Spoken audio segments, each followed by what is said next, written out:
네, 마지막 시간이 되겠습니다. 네 번째 우리 모임의 특징, 이 정체성에 대해서 이렇게 하도록 아이덴티티라고. 우리 모임은 어떤 모임이고 어떤 교회고 그런 컬러에 대해서 독특한 캐릭터에 대해서 지금 우리가 이렇게 공부를 하고 있습니다. 마지막 시간은 상당히 민감한 주제인데 그래도 우리가 오늘 한번 다루기를 바랍니다. 디모데전서 2장을 한번 같이 읽도록 하겠습니다. 2장 8절 9절을 이렇게 보도록 하겠습니다. 제가 읽겠습니다.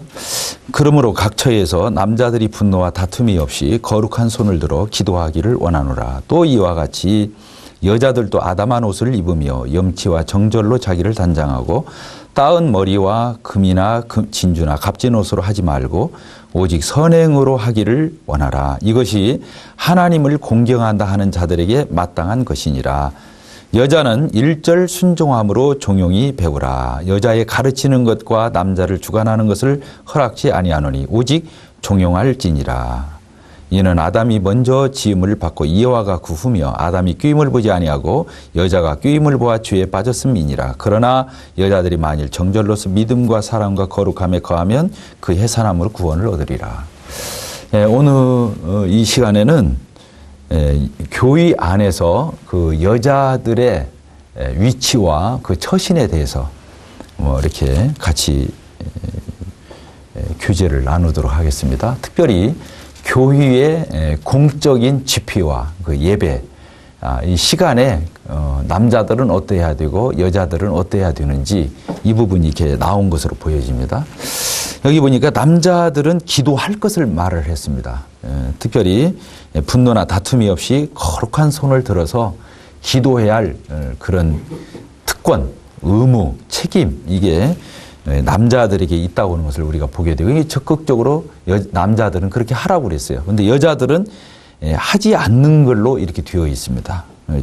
그럼 어떻게 되어 있습니까? 특별히 여자들에 대해, 남자들은 한 절로 끝나는데 여자들에 대해서는 여러 절이 이렇게 나오는 것을 이렇게 보게 돼요. 첫째는 여자들의 그 외모, 이 옷매무새까지 이렇게 언급하죠. 아담한 옷을 입을 거, 여성스러운 옷이죠. 그 다음에 염치와 정절로 자기를 이렇게 단장하라고. 막 따은 머리, 금, 진주, 값진 옷 이런 것들로 자기를 치장하지 말고 아주 영적이고 신령하고 그 아름다운 그런 멋으로 꾸밀 것을 이렇게 얘기하지요. 그리고 오직 선행으로 하기를 원하라 이렇게 되어 있습니다. 그러면서 11절에 보니까 여자는 교회 안에서 특별히 공적 집회와 예배에 있어서 여자는 1절 순종함으로 종용히 배우라. 조용한 태도로, 아주 복종하는 태도로, 순종하는 태도로 이렇게 배울 것을 이렇게 명령형으로 써 있습니다. 그리고 여자가 교회 안에서 앞에 나서 공적 집회에 있어서 앞에 나서서 어떤 설교를 한다든가 가르치는 것은 부적절하다고 이렇게 나와 있고요. 또 남자를 주관하는 거, 특별히 이제 사회를 본다든가 어떤 공적 어떤 예배나 집회 때 여자들이 기도를 한다든가 그 모임 회의를 주재를 한다든가 이런 것들을 얘기하는 것 같아요. 이런 부분은 허락지 아니하노니 이렇게 되어 있습니다. 그렇게 써 있죠? 허락지 아니하노니. 하나님 말씀에서 그렇게 가르치고 있어요. 오직 어떻게 하라고 했습니까? 종용할지라. 순종하고 복종하는 태도, 또 조용한 태도, 침묵하는 태도, 이렇게 할 것을 이렇게 말했습니다. 그럼 왜 그러냐? 그 이유에 대해서 두 가지로 말하고 있어요. 첫째는 창조의 질서에 있어서 남자가 먼저고 여자가 다음이라는 것과 또 한 가지는 죄를 짓는 데 있어서는 여자가 빨랐다는 거예요. 유혹에 약했다는 거예요. 죄에 약했다. 그래서 여자가 나서서 무슨 일을 하기에는 위험스럽고 취약한, 사단이 틈탈 수 있는 이런 요소가 있다고 하는 것을 이렇게 말하고 있는 것으로 이렇게 보여지죠. 그러나 15절에 아주 중요한 말이 나와요. 그러면 여자들은 뭐 할 일도 없고 그냥 침묵만 하고 가만히 있으면 된다는 얘기냐? 그리고 할 역할이 별로 없다는 얘기. 그렇지 않다는 거예요. 여자에게 아주 중차대한 임무를, 그런 역할을 하나님이 허락하셨는데 15절 우리 같이 읽읍시다. 시작. 그러나 여자들이 만일 정절로서 믿음과 사랑과 거룩함에 거하면 그 해산함으로 구원을 얻으리라. 여자가 자녀 낳는 일, 아이를 양육하고 키우는 일, 가르치는 일, 또 가정을 돌아보는 일, 이 살림살이 하는 이런 일들은 너무너무 중요하다고 써 있어요. 가정의 기초가 되고 교회의 기초가 되고 그렇다는 거예요. 그래서 여기서 보면 해산함으로 구원을 얻는다는 말, 여자가 뭐 아이 날 적에 뭐 그렇게 힘들게 나면 하나님이 구원시켜준다 그런 뜻이 아니고, 여기서는 어떤 신분적인 구원이나 죄사함의 구원을 말하는 것이 아니고 정말로 여자가 이렇게 믿음을 지키면서 가정을 돌아보면서 자녀를 양육하면 정말로 하나님의 큰 일에 쓰임받는 그러한 놀라운 승리하는 성도의 삶을 살 수 있다라는 그런 삶의 구원을 이렇게 표현하고 있는 것으로 보여집니다. 그러죠? 공감이 되죠? 그래서 여자들의 역할은 이렇게 만만치 않은 것으로, 남자 못지않은 그 역할에 있어서 다를 뿐이지 차별이 된다는 거, 되는 것은 아니라고 하는 이런 부분을 우리가 이렇게 보게 돼요. 됐습니까? 이렇게 그 공적 지표에 있어서의 남자의 태도, 여자의 태도를 이렇게 말했어요. 또 한 가지를 봅시다. 우리 고린도전서 14장을 보도록 하겠습니다.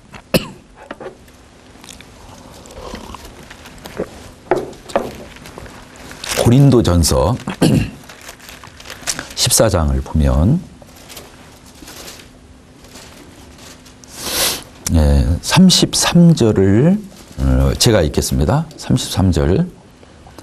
하나님은 어지러움의 하나님이 아니시여 오직 화평의 하나님이시니라. 모든 성도의 교회에서 함과 같이, 고린도 교회만 그렇게 하는 게 아니고 모든 성도들의 그 교회에서는 다 이와 같다는 거죠. 여자는 교회에서 뭐라고 그랬어요? 잠잠하라. 저희의 말하는 것을 허락함이 없나니 율법에 이른 것과 같이 오직 복종할 것이요.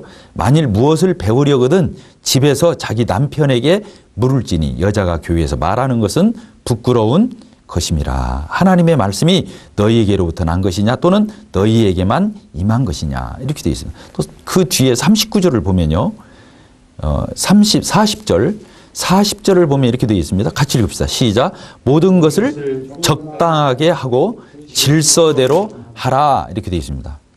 됐죠? 모든 것을 적당하게 하고 질서 있게 할 것을. 그렇습니다. 무질서가 바로 죄예요. 죄는 잘못하고 못된 짓 하는 것도 죄지만, 죄라는 의미가요, 이 죄라는 의미는 뭐라고요? 질서를 어긴 거. 이 질서를 어긴 것을 뭐라고 말해요? 무질서라고 그러죠? 이 무질서를 얘기하는 거예요. 무질서. 질서가 없는 거. 질서가 없는 것을 얘기하죠. 이 무질서를 얘기하는 거거든요. 영어로는 질서를 영어로 뭐라고 그래요? 질서를 오더라. 오더. 뭘 주문받을 적 오더 받는다고 하잖아요. 근데 군대에서 명령을 내릴 적에 명령 체계를 가리켜서 오더라고 그래요. 이 말 알겠죠? 명령하고 거기에 순종하고 유계 질서를 얘기할 적에 이 오더라는 말을 써요. 명령 체계. 그리고 이 무질서라는 말은 이 앞에다가 디스오더라고 그래요. 디스 이게 바로 죄예요. 이게 죄는 무질서를 얘기하거든요.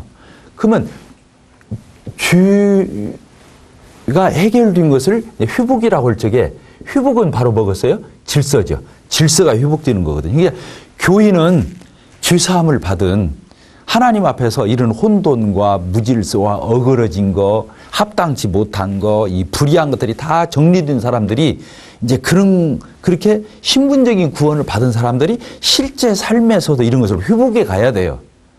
그건 가정에서도 회복하고 교회에서도 회복하고 자기 심령의 인격에서도 이런 모든 것들이 정리정돈돼 가는 것을 구원이라고 그래요. 단지 죽어서 천당만 가는 것을 구원이라고 하는 게 아니고, 뭔 말 알겠죠? 그것은 신분구원이에요. 이제 구원은 삼시제를 써요. 보통 우리가 구원이라고 말할 적에는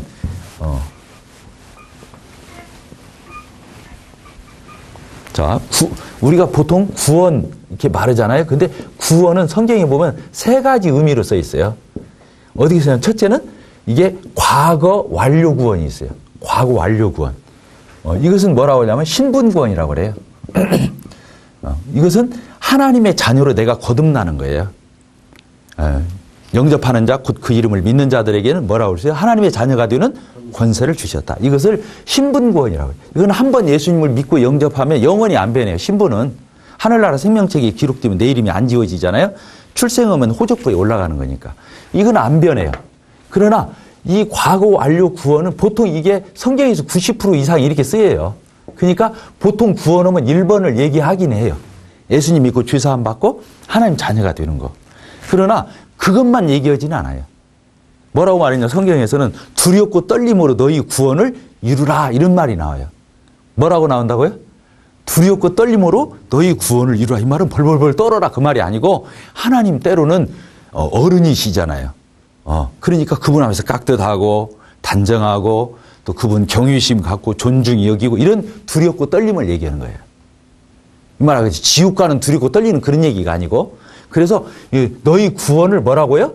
구원을 이루라. 이루라. 이 말은 ing요. 현재형. 이건 현재형으로 써 있는 거예요. 현재 진행형으로. 구원받은 이후에 우리는 계속 매일매일 구원을 이루어가는 거예요. 신분 구원을 받은 사람은 1번 구원을 받은 사람은 2번 구원을 이루어가야 되는 거예요. 그래서 영적으로 자라가야 돼. 이건 출생이니까. 이 1번 구원은 출생이에요. 출생. 출생했으면 어떻게 해야 돼요? 성장해가야 하잖아요. 성장. 이 성장하는 것을 구원을 이루어간다 그러는 거예요. 승리하는 삶도 살고 옛날에 죄 짓던 생활을 청산도 하고 때로는 죄를 이겨먹기도 하고 한꺼번에 막 완전히 죄 안 짓지는 않잖아요. 구원 받았어도. 주사함 받았지만 그러니까 그런 것들이 이제 멀어지고 더 하나님 앞에 성화되어 가고 이것을 성화구원이라고 그러거든요. 성화구원. 구원받은 이후에 계속해서 거룩해져 가는 변화를 입는 것을 성화구원이라고 그래요. 이게 굉장히 중요한 거거든요. 말 아시겠죠? 예. 그 다음에 미래구원이 있어요. 미래구원. 이것은 앞으로 장차 우리가 죽으면 어디 가요? 주님 나라 가잖아요. 나중에 이제 휴거될 적에는 더 진짜 주님처럼 변화된 몸을 입어서 영화롭게 될 거예요. 이것을 영화구원이라고 그래요. 영화구원. 주님처럼 되는 거. 이렇게 되는 거예요. 그때 가서는 죄 안 짓거든요. 완성되는 거예요. 그래서 1번 구원을 받은 사람은 3번 구원은 다 받게 돼 있죠. 그러나 2번 구원도 필연적으로 이루어 가야 되는 거예요. 구원 받았으면 땡 하는 게 아니고. 알겠죠? 예. 이게 이제 전인격적인 그리스도인의 삶을 이루어가는 거예요. 그래서 구원받고 난 뒤에 나 이제 죄사함 받았어. 언제 하나님 불러와도 난 죄 없으면 천당 갈 수 있어. 그것만 갖고 좋아하는 것은 어린애기 신앙이에요. 유치한 신앙이에요. 물론 중요하지만 어떻게 생각해야 돼요? 정말 하나님의 자녀로서의 그 성품을 닮아가고 성령의 열매를 맺고 또 신앙도 이렇게 영적으로 성장해가고 성숙해가고 죄를 멀리 가고 또 다른 사람을 섬길 줄도 알아야 되고 이렇게 하나님 앞에서 그런 구원을 이루어가는 이런 모습이에요. 주님 닮아가고 이런 모습이 나와야 되죠. 그러죠? 예. 그래서 여기 보니까 회복된 이 새 생명을 가진 그리스도인들을 가리켜서 교회를 이루는 건데 이 교회 안에서는 남녀 간의 질서도 회복되어야 한다고. 이 질서가 깨졌기 때문에 죄가 들어왔던 거잖아요. 인류에. 불행이 오고. 그런데 이런 부분이 이제 교회 안에서 이게 실제로 회복된 모습을 보이죠. 됐습니까? 그리고요, 또 한 가지를 언급한다면 여자들은 교회에서 감독이나 장로나 목사가 될 수 없어요. 아시겠죠? 우리 디모데전서 3장을 봅시다.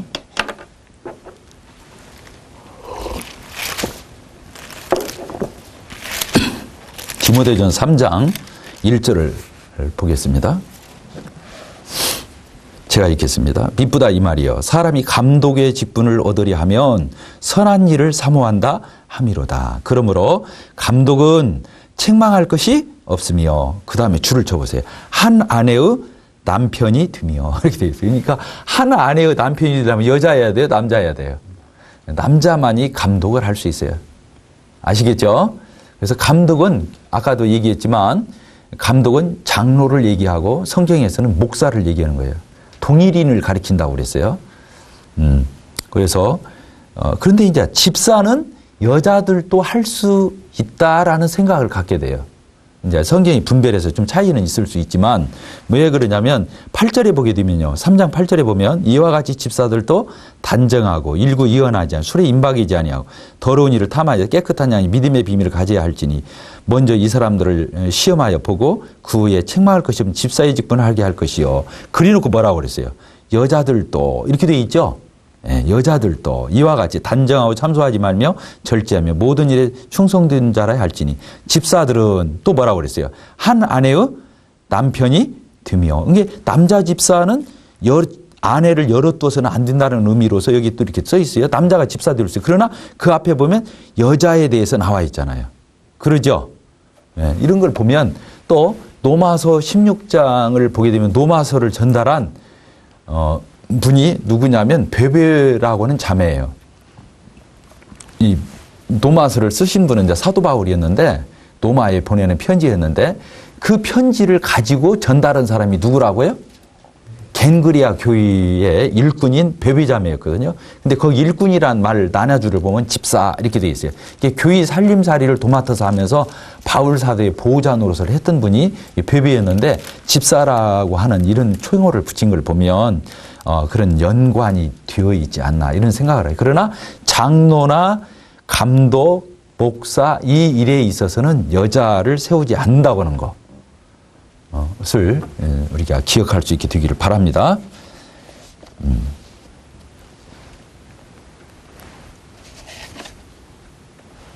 근데요, 조금 전에 여자들은 공적으로 설교를 하거나 가르치거나 사회를 보거나 공적 기도를 할 수 없지만 그러면 여자는 아무 데서도 못 온다는 얘기냐? 그건 아니고요. 우리가 분별할 때 자기 자녀들을 가르치는 주일학교에서는 설교도 할 수 있고 가르칠 수도 있고 또 사회도 볼 수 있고 나가서 율동도 할 수 있고 그러리라고 봐요. 뭔 말 알겠죠? 그건 왜냐하면 그 양육자 입장에서 그렇게 하는 걸로 이렇게 보여집니다. 그리고 자매들만 모이는 그 지표가 있죠. 자매 모임이 있다든가 이런 때는 자매가 교사가 돼서 그 자매 모임을 리더할 수도 있고 가르칠 수도 있고 이렇게 할 수 있는 교사도 할 수 있는 이런 부분에 여지가 있죠. 이 말 아시겠죠? 예. 자, 그런 부분을 또 너무 문자적으로 취급해가지고 성경에 합하지 않은 그런 주장을 해서는 어려워지겠죠. 저는 그렇게 분별합니다. 그리고 이제 참 또 이게 저희들에게 많은 얘기가 되는 부분이 있어요. 그건 뭐냐면 왜 성경에 보게 되면 여자들이 너울 쓰는 부분이 나와요. 그러죠? 이제 그 부분을 같이 우리 보도록 하죠. 고린도전서 11장을 같이 보도록 하죠. 고린도전서 11장.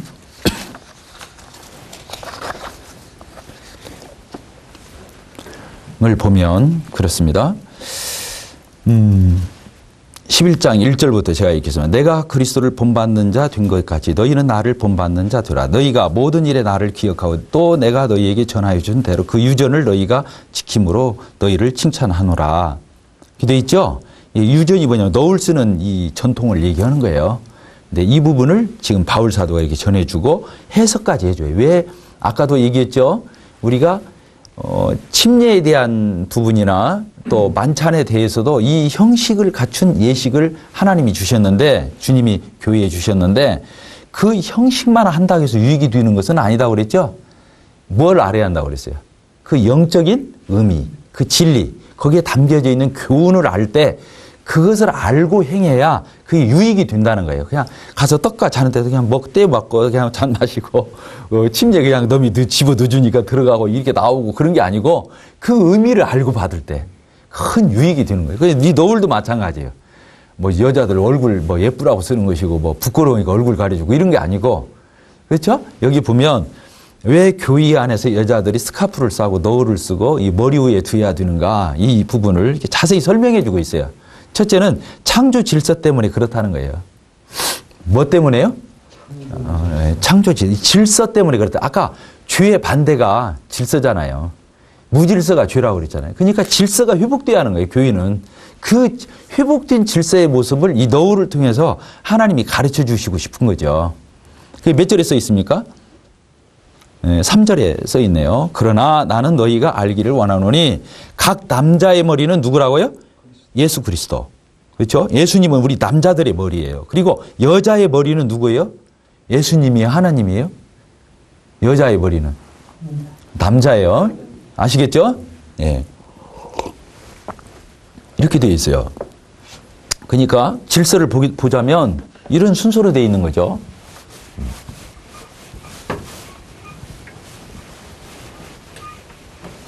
질서의 순서로 보면 맨 아래가 누구예요? 여자. 그러죠? 여자의 머리가 누구예요? 남자. 그러죠? 남자. 남자의 머리가 누구라고 되어 있어요? 예수 그리스도. 이렇게 되어 있죠? 예수 그리스도의 머리는 누구셔요? 하나님. 이렇게 되시는 거예요. 하나님. 이런 이 질서가 있잖아요. 근데, 이건 이제 천상의 세계고, 이건 천상의 세계고, 이 지상에서는 남자와 여자 안에, 이제 지금 교회가 남자와 여자로 구성되어 있잖아요. 이 교회 안에서 질서 있는 모습을 보이는 거예요. 회복된 질서를. 이게 뭐라고요? 여자의 머리는 뭐라고요? 남자라고 하는 거예요. 그래서 사실은 남자가 먼저 생겼어요? 여자가 먼저 생겼어요? 남자. 그래요? 잘하시. 하나님이 누구부터 만들었어요? 아담. 하나님의 형상과 모양의 아담을 만들고, 그 다음에 어떻게, 혼자 있는 것이 너무 쓸쓸해 보이고 좋지 않아 보이니까 어떻게 남자를 잠재워 놓고, 아담을 잠재워 갈빗대 하나를 빼서 살로 채우고, 어떻게 했어요? 여자를 하나님이 지어주셨잖아요. 그리고 끌고 와서 아담하고 한 몸이 되게 해서 이렇게 부부가 되도록. 그래서 거기에서 모든 우리가 다 여자를 통해서 안 난 사람이 없죠. 아담하고 예수님만 빼고. 다 여자를 통해서 나왔잖아요. 그러니까, 그러나 제일 먼저, 여자가 먼저 태어난 게 아니에요. 하나님이 남자를 먼저 지었어요. 그리고 남자를 통해서 여자가 나왔거든요. 그죠? 창조 질서상 앞선 거예요. 이게 선, 후, 그런 거예요. 남자는 우수하고 여자는 열등하고 이걸 얘기하는 게 아니라, 그러죠? 이것은 질서를 얘기하는 거라고요. 자, 어머니, 아버지보다도 더 많이 배우고 똑똑한 자식들이 있어요, 없어요? 많이 배우고 똑똑하고 잘나고 이런 자식이 있지. 그렇지만 어머니, 아버지를 앞설 수는 없잖아요. 똑똑하고 잘난 것하고, 그렇죠? 누가 우월하냐 하고 앞섰냐고는 다른 문제라고요. 그러니까 우리가 앞선 사람에게는 나하고 뭘 비교해서 돈이 있고 없고 배우고 안 배우고를 떠나서 앞선 사람한테는 뭘 갖춰야 돼요? 예의를 갖추는 거예요. 그래서 깍듯하게 인사하고 존중히 여기고 그 선후배를 알아보고 그런 거예요. 그것을 차별대우라고 생각해서는 안 되잖아요. 그죠? 형보다 더 뛰어난 동생도 많고 그래요. 그렇지만 자기보다 앞서서 태어난 형을 어떻게 해야 돼요? 누나를. 깍듯하게 앞세워야 되잖아요. 형, 그래야지. 나보다 조금 덜 배웠다 해서 동생 취급할 수는 없는 거 아니에요. 이와 같이 이것은 차별대우를 하는 게 아니에요. 무시를 하는 게 아니에요. 이것은 뭘 말하는 거라고요? 질서를 이게 가르쳐. 그래야 거기가 제대로 된 집안이 되지요. 교회도 그렇지 않겠느냐 그 말이에요. 이 남녀 간의 차별, 이걸 잘못 해석한 사람은 엉뚱하게 여자들 무시하고 깔보고 그런 형제님이 있다면 그건 성경 다시 읽어야죠. 그런 의미로 말씀하고 있는 것은 아니라고 하는 거예요. 이런 질서, 창조 질서에 있어서. 그 다음에 또 뭐가 나오냐면요. 죄를 짓는 순서에 있어서는 누가 먼저였다고요? 지음을 받은 창조의 질서에서는 남자가 먼저고 여자가 후인데 죄를 짓는 데는 또 누가 빨라버렸어? 여자가 빨랐던 거예요. 죄에 약하고 유혹에 약하고 그런 것이 여자의 취약성이기 때문에 어떻게 하는 거예요? 그래서 여자의 머리에 뭘 씌우라고? 너울을 두라고. 그게 뭐냐면 너울이 뭐냐면 너울이다 수건이다 이런 말 안 써 있어. 그냥 머리 위에 두라고 그랬어요. 그러니까 여자는 무엇 아래에 있다는 걸 알으라는 거예요. 누구 아래에 있다고? 남자 아래 하나님이 주신 질서 아래에 있다는 거예요. 그 부분을 이렇게 강조하는 의미죠. 굉장히 중요한 의미가 있죠. 그래서 여자들에게 이제 너울을 이렇게 쓰도록 이렇게 하나님께서 말씀해 주신 거죠. 그리고 이제 세 번째로는 천사들 때문에라도 쓰라고 해서. 이게 우주적인 질서인데 천사가 왜 이 세상에 마귀가 생겨났죠? 왜 마귀가 생겨났어요? 교만해서 죄를 지어 하나님하고 비기려다가 찍혀서 떨어져 버렸는데 왜 그러죠? 그 천사장이 누구였냐면 루시퍼였어요. 루시퍼가 뭐예요? 천사장이에요. 그죠? 근데 그 루시퍼가 천사는 세 종류로 나뉘어요. 천사장이 세 종류로 나뉘어요. 첫째가 뭐예요? 루시퍼. 그죠? 이 루시퍼는 찬양을 맡은 예배를 담당하는 천사장이었거든요. 그리고 여기에 천사들의 3분의 1이 따라가 있어요. 그 다음에 두 번째로는 미가엘 천사장이 있어요. 누구요? 미가엘 들어봤어요? 안 들어봤어요? 들어봤죠? 이 미가엘 천사장은 뭐 드는 사람이에요? 전투. 싸움하는 전투. 전쟁하는 천사예요. 세 번째 천사장이 뭐예요? 가브리엘. 가브리엘. 이 가브리엘 천사장은 어떤 천사예요? 메신저예요. 메신저. 하나님이 시키는 일을 심부름꾼을 하는 거예요. 그래서 뭐 누가 아기 낳을 거다. 아들 이름을 누구라고 하자. 세례요한 태어나기 예수님 태어나기 전에 다 그걸 알려준 천사가 누구예요? 하나님의 메신저. 이 가브리엘이에요. 역할 분담이 돼 있죠? 그 천사 3분의 1이 여기에 딸려 있는 거예요. 이게 3분의 1. 근데 하나님 가장 가까이 있는 천사가 이 루시퍼예요. 예배와 찬양을 담당하니까. 근데 하나님 옆에서 있다 보니까 자기가 뭐나 된 줄 알고 하나님을 견주려다가 쫓겨났죠? 이게 뭘? 자기 포지션을 떠난 거예요. 이게 주의는 뭐냐면 주의라고 하는 것은요. 포지션 이탈이에요. 포지션. 포지션을 벗어나는 거예요. 천사장이면 천사장 위치에 있어야 하는 거예요. 사람이면 사람 위치에 있어야 하는 거예요. 그 자리를 벗어나는 것을 이제 아름답지 못하다고 하는 거예요. 아름답다는 말은 제자리에 있다는 뜻이에요. 알겠죠? 예. 거상에 벗는다고 하잖아요. 제자리에 없으면. 예. 그래서 이 포지션 이탈을 하는 거예요. 이 천사장이, 이 천사들이 제자리에 있었으면 되는 거. 하나님 찬양하고, 하나님 심부름꾼하고. 근데 하나님하고 비기려다가 쫓겨난 거 아니에요. 이 루시퍼가 쫓겨나서 이 루시퍼가 뭐가 됐다고요? 사단이 된 거잖아요. 마귀가 됐잖아요. 인간도 마찬가지예요. 인간이 왜 선악과를 따먹었어요? 하나님과 같이 되기 위해서. 누구 말 듣고? 마귀 말 듣고. 누구 말을 어겼어요? 하나님 말씀 어겼거든요? 그리고 그냥 불신앙 가운데 빠지게 되고, 거짓말에 속아서. 이렇게 됐잖아요. 이 인간도 왜 떠났냐면 하나님과 같이 되려고 그랬던 거예요. 만물의 영장으로서 그 위치에서 누리고, 하나님 앞에 순종하고, 그랬으면 인간도 그럴 것이 없어요. 그러니까 모든 것들은 어디에서 하면 자기 자리를 탈선하는 데서부터 오는 거예요. 그러죠? 예. 그래서 이 부분이 교회에서 이런 부분이 정확하게 자리 잡아야 한다는 걸 하나님 아시는 거예요. 그래서 교회가 참 아름답고 부흥하려면 자매님들의 처신은 너무 중요해요. 그러죠? 예. 이런 부분을 이렇게 보게 되면 여기 보니까 쭉 읽어보면요. 그냥 그 내용이 너무 쉽게 잘 나와 있죠. 자, 5절부터, 자, 4절부터 보겠습니다. 무릇 남자로서 머리에 무엇을 쓰고 기도나 예언을 하는 자는 그 머리를 욕되게. 남자가 뭐 너울을 쓴다든가 스카프 쓰고 기도하고 예언하면 그 머리인 예수님을 욕되게 한다는 게 남자는 쓰면 안 된다는 거예요. 5절. 무릇 여자가 돼가지고 머리에 쓴 것을 벗고 기도나 예언을 하는 자는 그 머리, 남자를 욕되게 하는 거라는 거예요. 남자를 남자답게 인정 안 한다는 거죠. 이는 무엇과 같아요? 머리 밀어버린 거. 빡빡 밀어버린 거. 면도기로 싹싹 밀어서 번덕번덕하게 한 거나 똑같다고 그래요. 여자들이 그러면 되겠어요? 안 되겠어요? 그만큼 부끄러운 일이라는 거예요. 그것이 부끄러움이라고 생각하거든 머리에 너울을 쓰라는 거예요. 이 말 알겠죠? 네, 그래서 6절 같이 읽읍시다. 만일 여자가 머리에 쓰지 않거든 깎을 것이요. 만일 깎거나 미는 것이 여자에게 부끄러움이 되거든 너울을 쓰라는 거예요. 그러죠? 7절에 보니까 남자는 하나님의 형상과 영광이기 때문에 그 머리에 마땅히 뭐라고 해서 쓰지 않거니와. 남자는 쓰면 안 되나? 쓰면 거꾸로 안 되는 거예요. 여자는 남자의 영광. 왜? 남자 위에서 여자를 만들어줬잖아요. 그래서 여자는 남자의 영광이니라. 남자가 여자에게서 태어난 것이 아니고 여자가 남자에게서 낳기 때문에. 그러죠? 또 남자가 여자를 위해서 만들어진 게 아니거든요. 여자가 남자를 위해서 지음받았거든요. 그러므로 여자는 또 뭐라고 그랬어요? 창조 질서상도 그렇게 써야 되지만 하늘에 있는 천사들 때문에라도 거기다 줄을 치세요. 권세 아래에 있는 표를 그 머리 위에 둘지니라. 이렇게 되어 있어요. 하늘에 있는 천군 천사들이 교회를 내려다보고 있다는 거예요. 교회를 보니까 다 주인들이고 다 주사함 받은 것 같은데 어떻게 한쪽은 뭔가를 쓰고 있고 한쪽은 안 쓰고 있어. 자세히 보니까 쓴 쪽은 여자고 안 쓴 쪽은 남자예요. 왜 그랬을까 보니까 저들 세계에도 질서가 있구나. 그러면서 천사들이 바라보면서 뭘 보는 거예요? 아, 나도 내 자리를 지켜야겠다. 앞서서 타락했던 루시퍼처럼 3분의 1의 천사들처럼 우리가 그러면 안 되겠구나. 그래서 천사들에게 교훈이 된다는 거예요.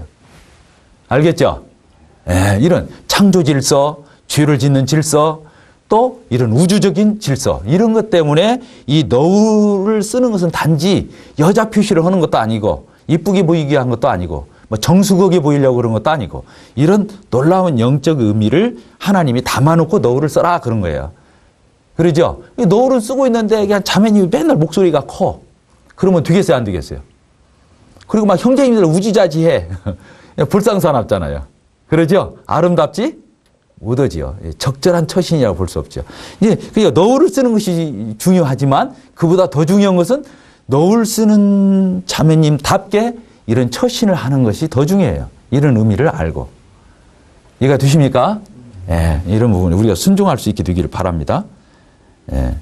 그래서 이걸 가지고 뭐 여러 가지 변론을 하려는 사람들이 있어요. 이것은 뭐 고린도 교회만 해당한다. 다른 서신서에는 없지 않느냐. 그건 고린도 교회가 너무 타락을 하고 막 어수선하니까 바울 사도가 이 교회만 하라고 했던 그 문화적 배경과 지리적 배경이 있는 거지 다른 교회는 안 그렇다. 별소들이 그런데 그거 아니다는 거예요. 그 말이 몇 절에 써 있냐면 16절에 써 있어요. 모든 교회가 다 써야 한다는 거예요. 뭐라고 되어 있습니까? 같이 읽읍시다. 16절. 변론하려는 태도를 가진 자가 있을지라도 우리에게나 하나님의 모든 교회에는 이런 규례가 없느니라. 그거 가지고 따지고 뭐 쓰야니 말야니 이걸 가지고 변론을 하는 태도를 가지면 안 된다는 거예요. 고린도 교회만이 아니라 하나님의 모든 교회에 동일하다고 하는 것을 이렇게 명시해 주었어요. 아멘이 되시죠? 예, 그렇습니다.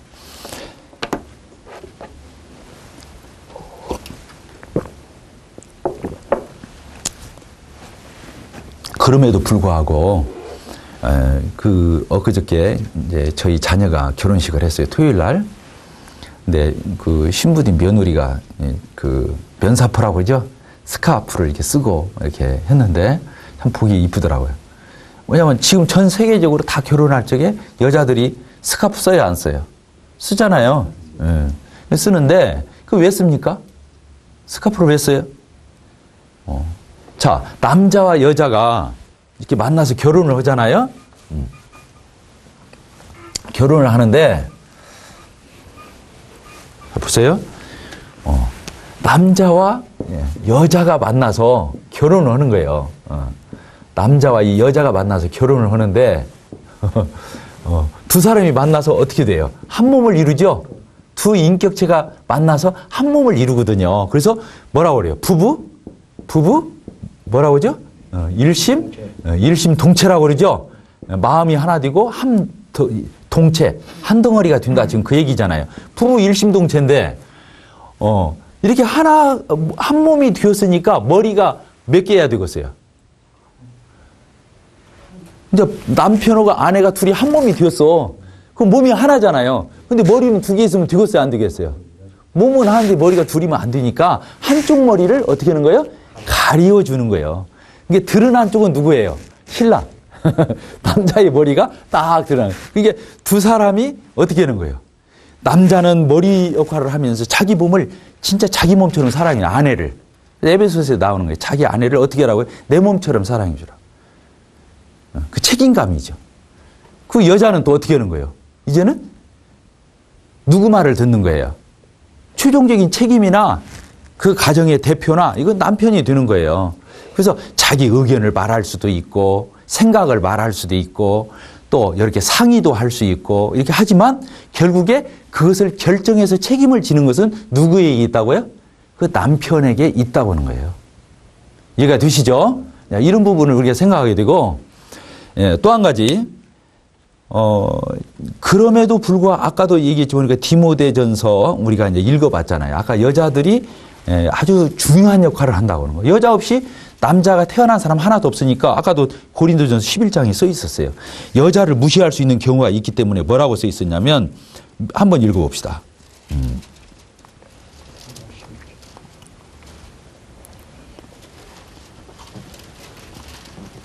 11절에 써 있네요. 11장 11절. 같이 읽읍시다. 시작. 그러나 주 안에서는 남자 없이 여자만 있지 않고 여자 없이 남자만 있지 아니하니라. 여자가 처음에는 남자에게서 태어났던 것처럼 남자도 결국에 가서는 여자로 말미암아 태어났다는 거죠. 모든 것이 하나님께로서 태어났다. 이렇게 되어 있죠. 그러니까 그런 걸 앞세워서 여자를 이렇게 깔보거나 무시하거나 뭐 이렇게 낮춰보거나 그래서는 안 된다고 하는 거예요. 이렇게 성경은 정밀해요. 그런 것까지 예방하고 방지하는 말씀이 다 적혀 있다는 거예요. 우리가 이제 구약에 보면 악한 왕도 있고 선한 왕도 있고 열왕기 상하, 역대 상하를 보면은 왕들마다 다 달라요. 아버지가 착했는데 아들도 착하고, 아버지가 착했는데 아들은 엉터리고, 아버지는 아주 악했는데 아들은 막 착하고, 막 이렇게 뒤죽박죽거든요. 근데 그 왕의 기록을 해놓고 정말 못된 왕이 있잖아요. 그러면 그 못된 왕을 얘기하고 난 뒤에 뭐라냐? 그 어머니는 누구였더라? 딱 옆에다 써놨어요. 아버지는 누구였다? 이런 말 안 써놨어요. 이 말 알겠어요? 왜 그랬겠어요? 그 사람의 선한 성품과 나쁜 성품이 누구에 의해서 결정된다는 거예요. 유전이 아니라 누구에 의해서? 여자에 의해서. 아까 디모데를 얘기할 적에도 바울 사도가 누구 칭찬했냐? 아버지 칭찬을 하나도 안 했어. 디모데가 선한 양심, 깨끗한 믿음이 가진 것은 어머니 누구? 유니게. 할머니가 누구예요? 로이스. 니네 할머니하고 위조모하고 니네 어머니가 너무 훌륭한 분이었다. 네가 그러기 때문에 훌륭한 것 같다. 그랬다니까. 알겠죠? 이 여자가 얼마나 자녀 양육과 가정을 돌보는 이 일이 얼마나 중요한 일인지를 알게 되는 거예요. 유대인들은요, 유대인 사회에서는 아버지가 유대인이라도 어머니가 이방인이면 유대인 족보에 안 넣어요. 근데 아버지는 이방인인데 어머니가 유대인이야. 그럼 유대인 족보에 넣어줘요. 뭔 말 알겠어요? 왜? 그만큼 누구의 영향을 받고 자란다는 거예요. 자녀는 엄마의 영향을 받고 자란다는 거예요. 그래서 우리는 또 여자의 역할이 교회 안에서 보이지 않지만, 눈에 띄지 않지만, 두드러지지 않지만 실제로 교회의 모든 살림살이나 교회의 이 주님의 몸된 교회를 세워가는 과정에 있어서 여자는 절대로 가볍게 여겨지거나 하찮게 여겨지거나 무시되어지거나 그럴 게 아니라는 거죠. 너무 하나님 나라에 있어서 보이지 않지만 보이지 않는 우리의 내부의 기관들이, 중요한 기관은 다 소개들이 있잖아요. 그런 것처럼 우리 그 교회 안에서의 자매들의 사역은 그만큼 중요하고 훌륭한 일을 하고 있다고 하는 거. 그래서 이제 우리 교회에서 실행되어지는 너울 부분, 여자들이 나서서 설교나 뭐 기도나 사위나 이런 걸 보지 않는다는 거, 때로는 종용한다는 거, 이런 걸 생각하지만 이것은 성경에 근거한 것이고 주님의 몸된 교회의 유익을 위한 거라고 하는 하나님의 말씀에 근거해서 순종하는 거라고 하는 것을 우리가 다 알아주시기를 바랍니다. 지금까지 들어주셔서 감사를 드립니다. 같이 귀재할 수 있어서 기뻤습니다. 이상입니다. 감사합니다.